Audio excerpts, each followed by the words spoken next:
I wasn't supposed to see the alien royal bath. Now I carry their secret. The maintenance hatch shouldn't have been unlocked. Dr. Kira Navon squeezed through the narrow passage, her tablet illuminating the dark corridor with its pale blue glow. Somewhere in this section of the Meridian's hope, her botanical samples had been misrouted.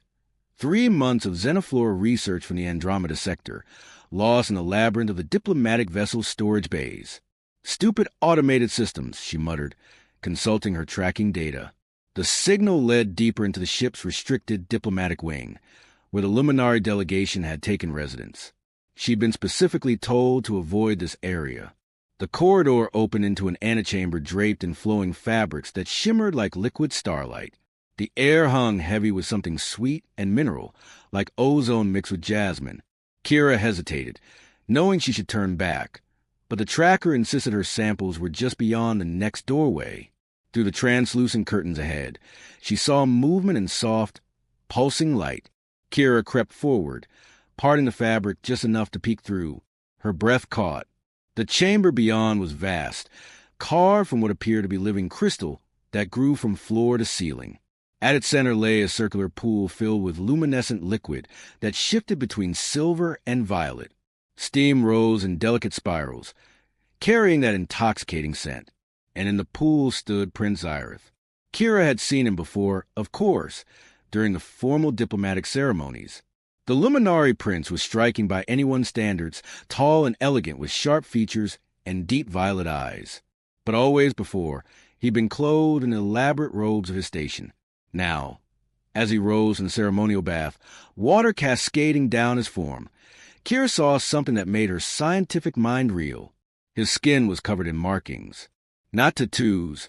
These were alive, glowing with soft golden light that pulsed in complex patterns. They flowed across his shoulders, down his back, swirling in intricate geometric designs that seemed to move and shift. The markings told a story, she realized with sudden clarity. They formed letters, symbols, entire languages that danced across his skin like living scripture. It was the most beautiful thing she'd ever seen. Zyrith lifted his arms, and the markings brightened, responding to his movement. He spoke words in a language she didn't recognize, ancient and melodic. The glowing patterns rearranged themselves, and for just a moment, Kira could have sworn she saw faces in the light. Hundreds of them, thousands, watching from within his very skin. Her tablet slipped from her numb fingers. The sound echoed through the chamber like a gunshot. Zyrith spun, and those violet eyes locked onto hers through the curtain. For a heartbeat, neither moved. Then his expression shifted from shock to something far more dangerous. Recognition of what she'd witnessed. "Lumen," he said, his voice deadly calm as he stepped from the pool, the glowing markings already beginning to fade. "You should not be here." Kira stumbled backward, but strong hands caught her from behind. 2 Luminari guards had appeared as if from nowhere, their grip firm but not painful. "Please," she gasped. "I didn't mean. I was just looking for my samples. I didn't see anything. I won't tell anyone." Zyrith approached, now wrapped in a deep blue robe that covered the last traces of mysterious markings. He studied her with an intensity that made her shiver. Up close, she could see flecks of gold in his violet eyes, like stars scattered across a twilight sky. "You saw the covenant marks," he said quietly. "The living memory of my people. Outsiders who witness the sacred bath are executed. Dr. Navon. It is our most ancient law." Her heart hammered against her ribs. "Then why are you telling me this instead of just—" "Because you looked at them with wonder, not fear." Something shifted in his expression, curiosity replacing cold judgment. "Tell me, scientist, what did you see?" Kira swallowed hard. Honesty seemed her only option now. "I saw beauty. History written in light. Faces, maybe? Like your skin contained memories?" Zyrith's eyes widened fractionally. In a language she didn't understand, he dismissed the guards. They hesitated, clearly disapproving, but obeyed. When they were alone, Zyrith stepped closer. "You have 5 minutes to explain why I shouldn't have you thrown into space. Dr. Navon, use them wisely." Kira had expected a cell. Instead, she'd been confined to a suite in the diplomatic quarters, comfortable, elegant, and completely locked from the outside. 3 days had passed since the bath chamber. 3 days of isolation, meals delivered by silent guards, and her mind replaying those glowing patterns over and over. She tried to sketch them from memory, but her drawings looked lifeless compared to the living light she'd witnessed. On the 4th night, her door opened without warning. Prince Zyrith entered alone, dressed in simple dark clothing rather than his formal robes. He looked almost human like this, except for those extraordinary eyes and the grace with which he moved. "You haven't tried to escape," he observed, settling into the chair across from her. "Where would I go? We're in space, and your guards would stop me in seconds." Kira set down her tablet. "Besides, I gave you my word I wouldn't tell anyone. I meant it." "Yes." He studied her. "That's what puzzles me. Most humans would be demanding to speak with their superiors, threatening diplomatic incidents. Most humans didn't just witness something sacred." She leaned forward. "Your Highness, I'm a scientist. I study alien plant life because I want to understand, not exploit. What I saw, those markings are biological archives, aren't they? Genetic memory storage." Zyrith was silent for a long moment. Then, to her surprise, he smiled, a real smile that softened his aristocratic features. "You're the first outsider in 10,000 years to deduce that within days. So I'm right. The Covenant marks contain the consciousness of every luminary who came before us. Our history, our discoveries, our very souls are encoded in royal bloodlines. When I die, my memories will join them, passed to my successor." His expression grew distant. "We are never truly alone. Our ancestors watch from within." The enormity of it stole her breath. "That's incredible and terrifying. You carry entire civilizations inside you. Now you understand why the secret is protected by death." But his tone held no threat now. "If other species knew, they would hunt us, study us, try to extract the knowledge we carry. We would become nothing more than living databases to be harvested." Kira felt a chill. He was right. She could think of a dozen human factions that would do exactly that. "I won't tell anyone," she repeated. "Not even Marcus." "Dr. Thorne? Your colleague?" Zyrith's eyes narrowed. "He's been asking questions about your absence. Marcus and I used to be close, but that was years ago." She waved dismissively. "He worries. It's his nature." "And what's your nature, Kira Navon?" The use of her first name sent an unexpected warmth through her chest. Curiosity, wonder, maybe a bit too much of both. Zyrith rose and moved to the window overlooking the star field. "I should have you executed. Commander Draven reminds me daily, but I find myself unwilling."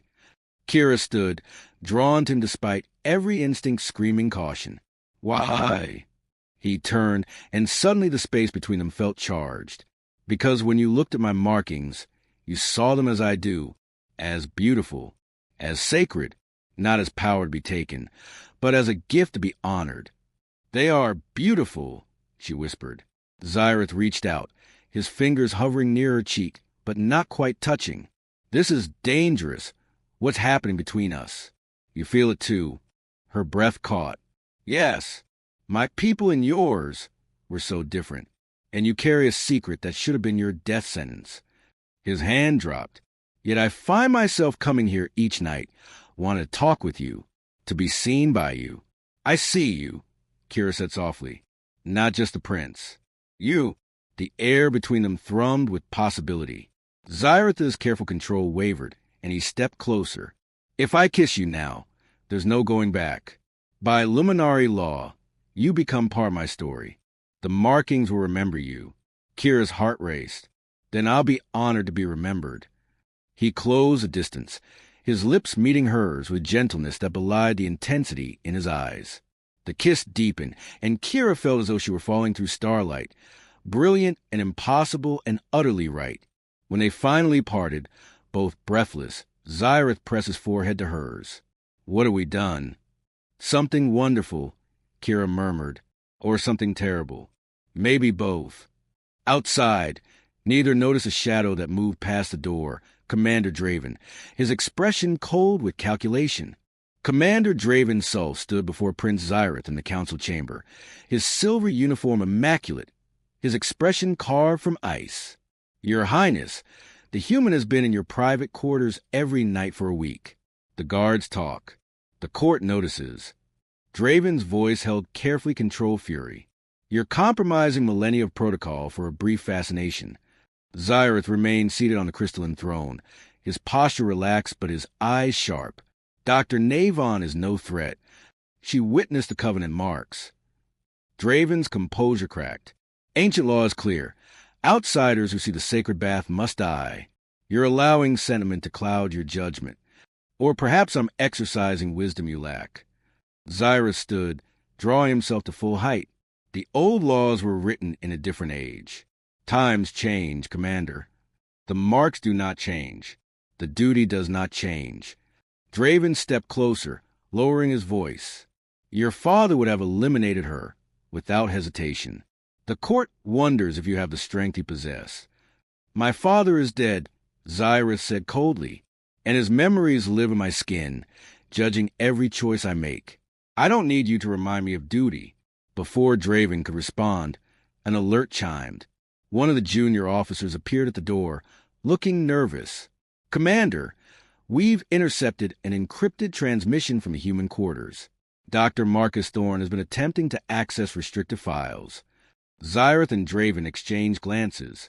Find him, Xyrath ordered. Now! Marcus Thorne barely looked up when they burst into his quarters. He sat at his console, fingers flying across holographic displays. Determination etched into his features. Step away from the terminal, Draven commanded, guards flanking him. Not until I send this. Marcus didn't stop typing. Kira's been missing for over a week. I know she's being held against her will, and I know why. Xyrath entered behind the guards. Dr. Thorne, you're making a grave mistake. The only mistake was trusting your people. Marcus finally turned, his face flushed with anger and fear. I accessed the environmental logs. I know Kira entered the restricted wing. I know she saw something in your bathing chamber. And I know your laws demand execution for such intrusions. So you're doing what, blackmailing us? Draven's hand moved to his weapon. I'm protecting her. Marcus stood. I prepared a transmission to Earth's diplomatic corps detailing everything I've discovered. If anything happens to Kira, it sends automatically. Her safety for your secret. The room fell silent. Xyrath felt the weight of his ancestors' memories pressing against his consciousness. Thousands of voices whispering caution, demanding action, crying for blood to protect the Covenant. You fool, Draven breathed. You've just signed both your death warrants. Stand down, Commander, Xyrath said quietly. Your Highness. I said stand down.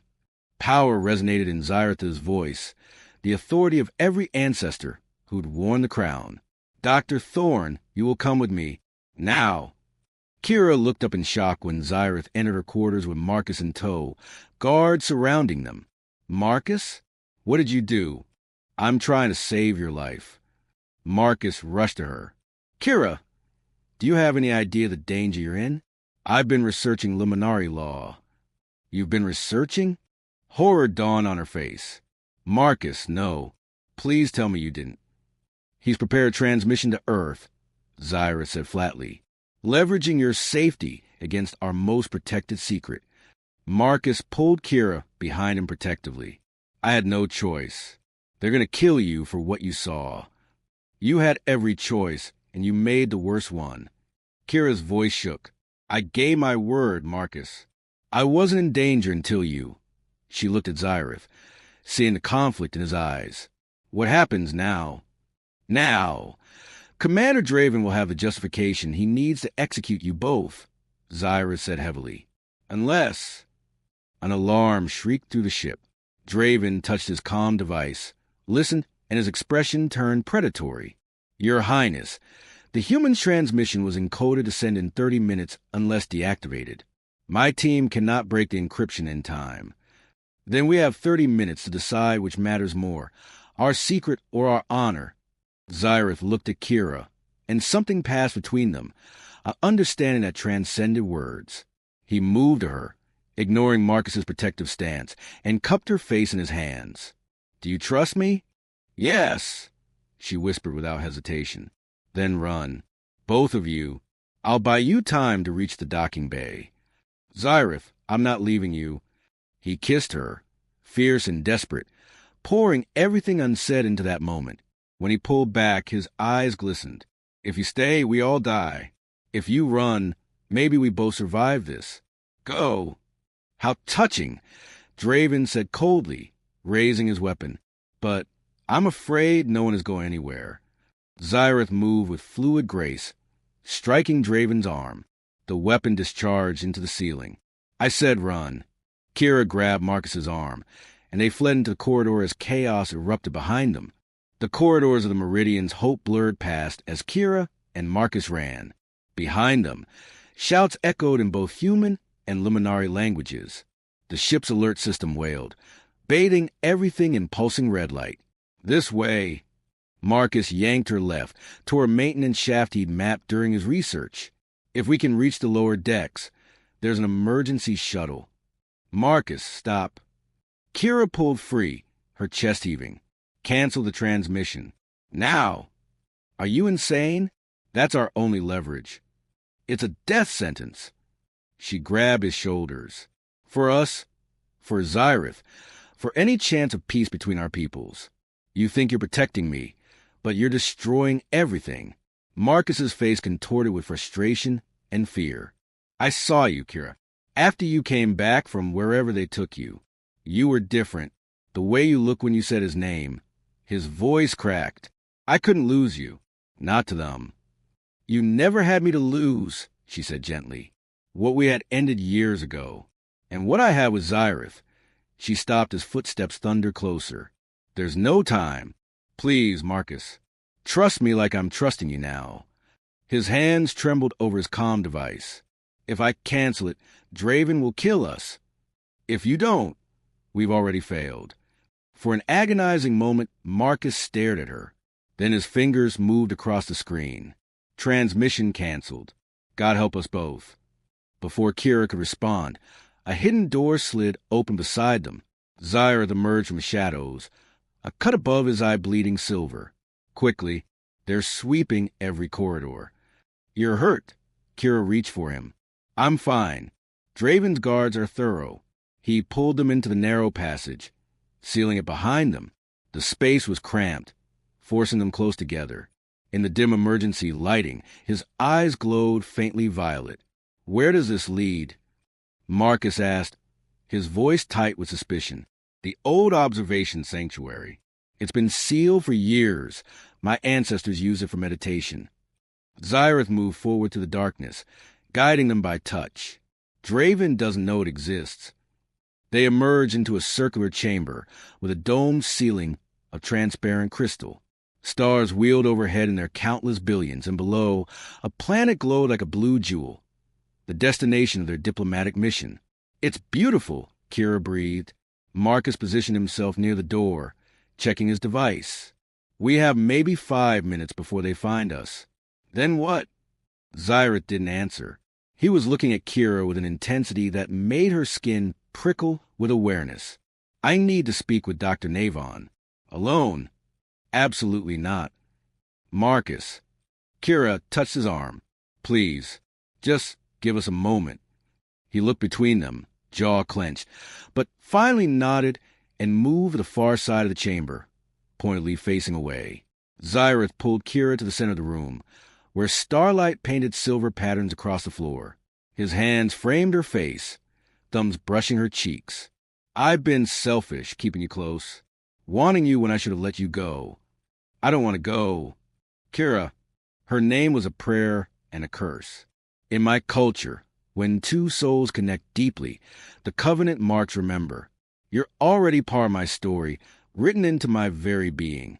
But if we go further, if I claim you as mine—" "Then claim me," she whispered.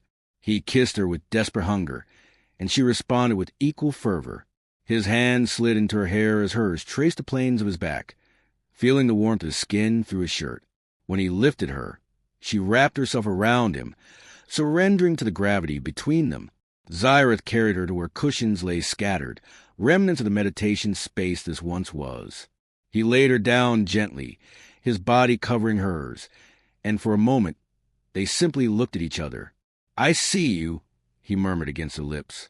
"Every lifetime my ancestors lived, every moment recorded in my skin, none of them compare to this, to you."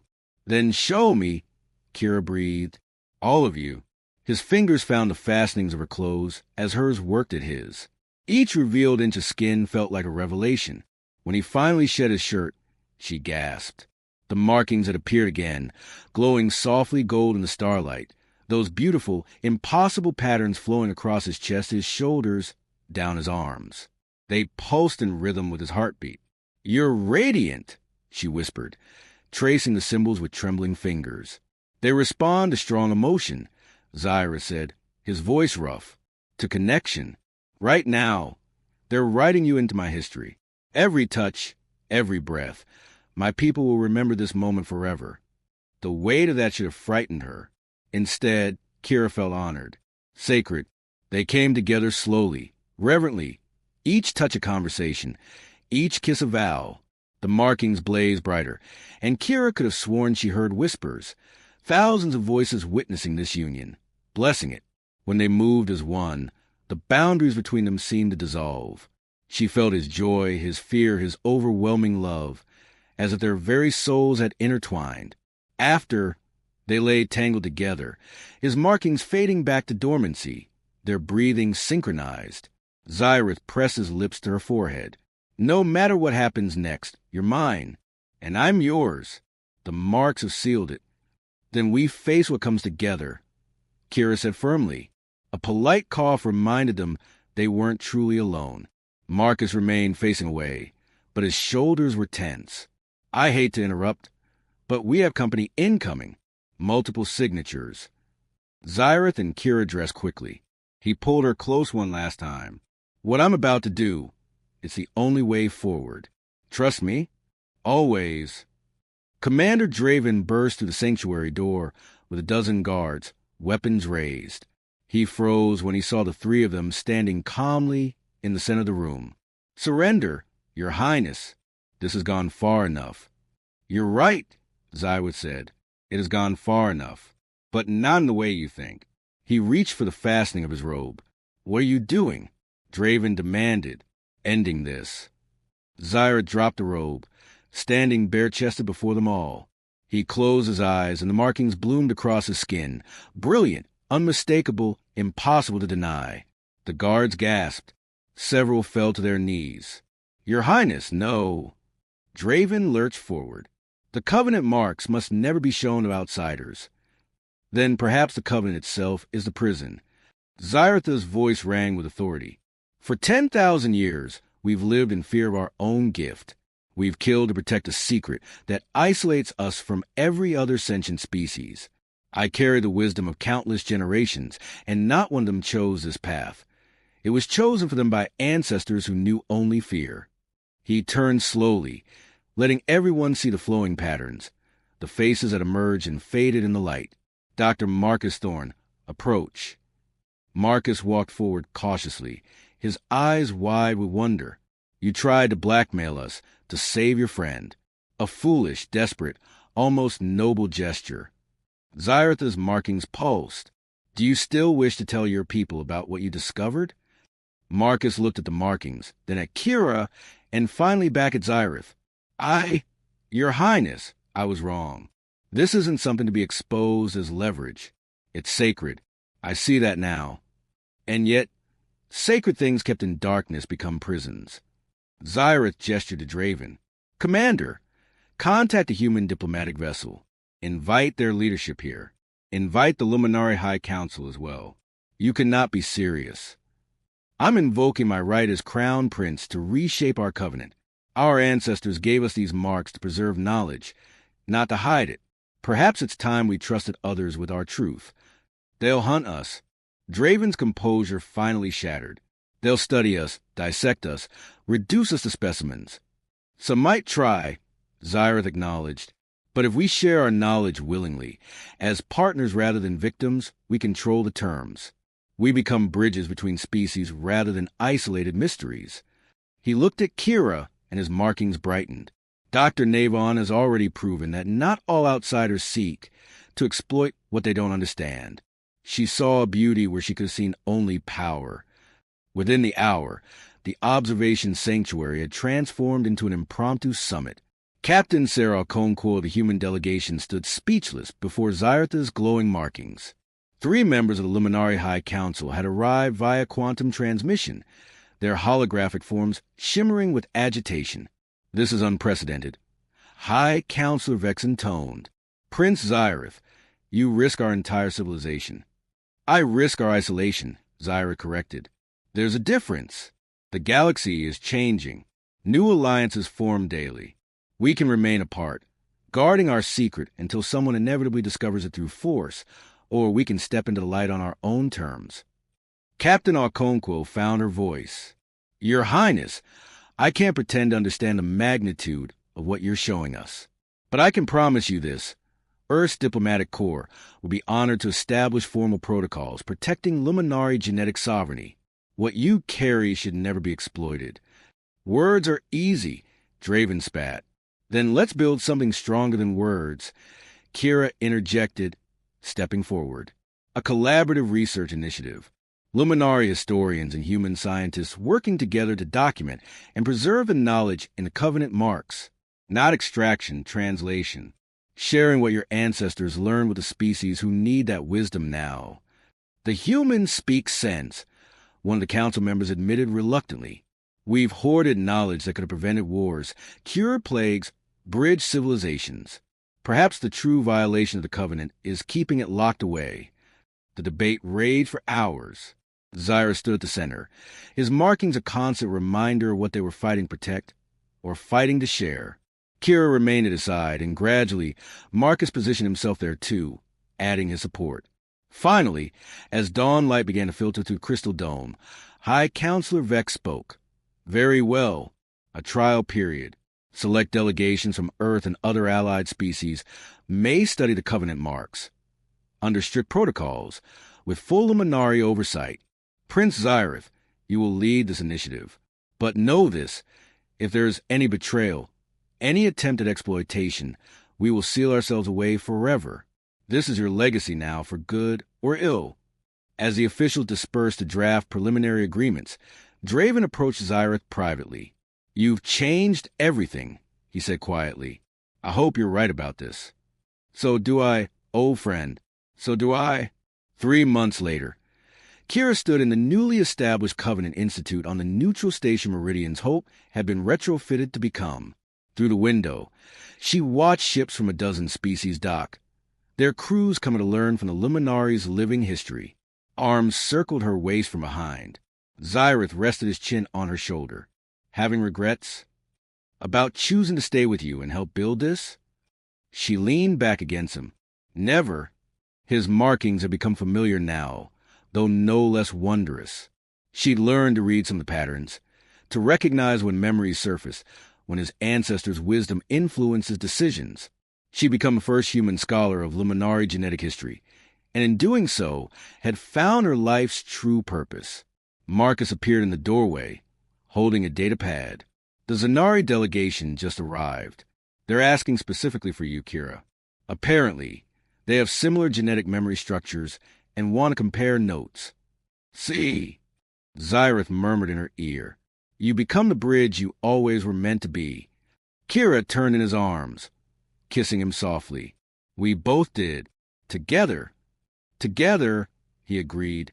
As she headed off to meet the Zanari, Zyareth watched her go with pride and love swelling in his chest. His markings glowed softly, and he felt his ancestors' approval, warm and encompassing. The human woman who'd stumbled into his sacred bath had become the catalyst for revolution. She carried his people's secret not as a burden, but as a gift she was helping them share with the universe. And in the ever-growing tapestry of light written into his skin, Kira Navon's story shone brightest of all. The moment when isolation became connection, when fear became trust, when ancient wisdom met fresh wonder. The Covenant marks pulse with new memory, one that future generations would study with amazement. The day a human scientist taught an alien prince that some secrets grow stronger when shared, and that love, in all its forms, was the greatest bridge any civilization could build. The end.